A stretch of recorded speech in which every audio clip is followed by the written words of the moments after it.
అందరికీ నమస్కారం. నేను మీ వినోద్ పీవీఆర్ డబ్బింగ్ అకాడమీ. ఈరోజు నాగర్ కర్నూలు జిల్లా నుంచి తిరుపతి రెడ్డి గారు వచ్చారు. వారు చాలా అబ్జర్వేషన్ చేసి మన అకాడమీలో జాయిన్ అయ్యారు. సారు వీకెండ్స్ క్లాస్‌లో వస్తున్నారు కాబట్టి సార్‌కి చెప్పిన టైంలోనే మనం ఇచ్చినట్టుగానే మన ప్రాక్టికల్స్ కూడా చేస్తున్నాం. సార్ తిరుపతి రెడ్డి గారు చెప్పండి, మన అకాడమీ ఎలా తెలిసింది? అసలు మీరు వచ్చిన సందర్భం అంటే టైం వృధా అవుతుందా? లేకపోతే నేర్చుకోవడానికి అవకాశం ఉందా? ఫ్యూచర్‌లో మీరు ఏం కోరుకుంటున్నారనేది శ్రోతలకి. సార్ నాకు డబ్బింగ్ నేర్చుకోవాలనే కోరిక ఉండేది. నేను యూట్యూబ్‌లో, గూగుల్‌లో సెర్చ్ చేశాను. సెర్చ్ చేస్తే మీ యొక్క పీవీఆర్ డబ్బింగ్ అనేది నాకు కనపడింది. ఆ నంబర్ చూసి నేను మీకు కాంటాక్ట్ చేశాను.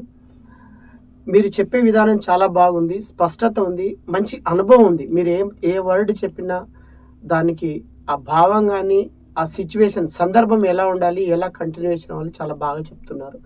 ఓపికగా ఒక పదాన్ని 2, 3 సార్లు ఎలా ఉచ్చరించాలి, ఆ సందర్భానికి తగ్గట్టుగా ఎలా చెప్పాలి. బాధగా ఉంటే బాధ, నవ్వుతూ ఉంటే నవ్వుతూ, మరీ బాధగా ఉంటే ఎలా, కొంచెం బాధగా ఉంటే ఇవన్నిటిని మీరు ఎక్స్‌ప్లెయిన్ చేస్తూ మాకు చాలా మంచిగా వివరిస్తున్నారు. నేను తొందరలోనే మీరు చెప్పినవి నేర్చుకుంటాను. నాకు కూడా నమ్మకం కలుగుతుంది. చాలా బాగా చెప్తున్నారు.